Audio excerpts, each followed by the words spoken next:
Hello everyone, welcome back to my another mini blog. তো আজকে হচ্ছে শ্রাবণ মাসে প্রথম সোমবার। আমি চললাম নকুলেশ্বর মন্দিরে পুজো দিতে। আমি আর মা দুজনেই গেছিলাম। এখানে বৃষ্টিতে ভিজে ভিজে মালা নিলাম, ফুল নিলাম।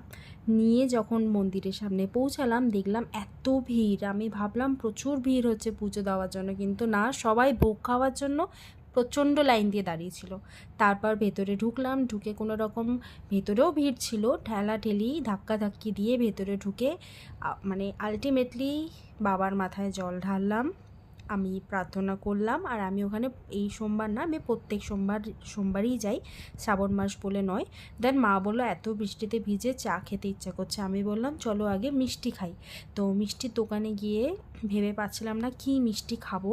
তো ফাইনালি আমি আমার ফেভারিট মিষ্টি পেয়ে গেছিলাম, ম্যাঙ্গো রসমালাই। ওটা খেলাম, খেয়ে দেন চা খেয়ে মাকে বাড়িতে ড্রপ করে দিলাম। Thank you for the watching.